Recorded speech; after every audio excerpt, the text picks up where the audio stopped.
অনুরোধ করছি এবং পুলিশ কর্মকর্তা যারা আছেন আমি চাই আপনারা পাসপোর্ট নবায়ন করতে না পেরে বৈধতা হারাচ্ছেন এক স্পেন প্রবাসী, দিয়েছেন আত্মহত্যার হুমকিও।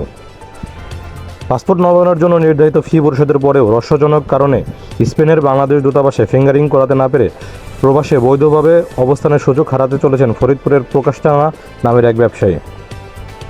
তিনি বর্তমানে স্পেন প্রবাসী। এই অবস্থায় ভার্চুয়ালি সংবাদ সম্মেলনে প্রধানমন্ত্রী সহ পররাষ্ট্র মন্ত্রণালয় সংশ্লিষ্ট মহলের হস্তক্ষেপ কামনা করেছেন তিনি। এ সময় উক্ত সমস্যার সমাধান না হলে আত্মহত্যা করবেন বলে জানিয়েছেন তিনি।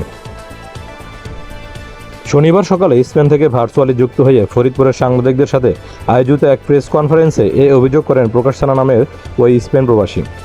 এ সময় তিনি বলেন, আমি গত 2023 সালের 5 সেপ্টেম্বর স্পেন অ্যাম্বাসিতে আমার পাসপোর্ট রিনিউ করতে গেলে তারা আমার থেকে পাসপোর্টের ফি বাবদ 100 ইউরো নেয় এবং আমাকে রসিদ প্রদান করে, কিন্তু তারপরও তারা আমার ফিঙ্গার নেয়নি। আমার কাছে স্পেন মুদ্রায় প্রায় 13,500 ইউরো দাবি করছে তারা বলেছে আমি যদি তাদের শর্ত পূরণ করি তাহলে তারা আমার পাসপোর্টের ফিঙ্গার নেবে।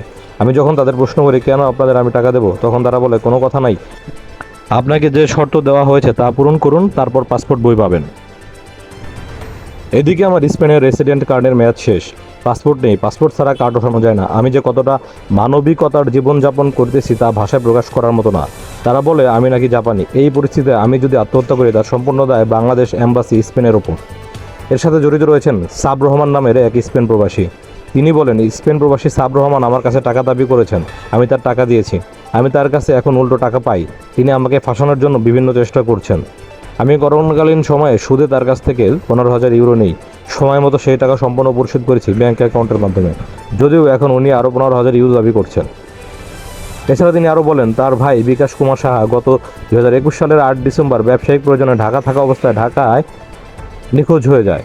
আজ পর্যন্ত তার খোঁজ মেলেনি। আমার ধারণা হয় প্রতারক চক্র আমার ভাইকে গুম করেছেন। উল্লেখ্য, এর আগে নিখোঁজ বিকাশ কুমার সাহার স্ত্রী ফরিদপুর প্রেস ক্লাবে গত বছর একটি সাংবাদিক সম্মেলন করে বিষয়টি জানিয়েছিলেন।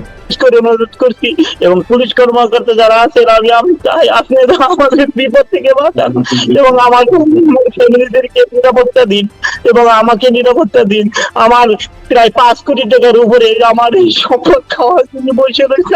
আমাকে জীবন ভিক্ষা দেন, আমার এলাকা দেন, আমি কিছুই করতে পারি নাই। আমার জীবন ভিক্ষা দেন, আমার ভাইদের সাথে বিশাল ক্ষতি করতে পারি না। আমার বলার কিছু নেই, আমার ভাষার ভিতরে আমি কার কাছে দুঃখের কথা বলবো। আমি প্রধানমন্ত্রীর কাছে হাত জোর করে বলি আমার এই ভিডিও দেখে আমার জীবন ভিক্ষাটা দিবেন, আমার পাসপোর্ট বই। এবং এই শেখ মুজিবুর রহমান বলেছিলেন যে সারা দেশে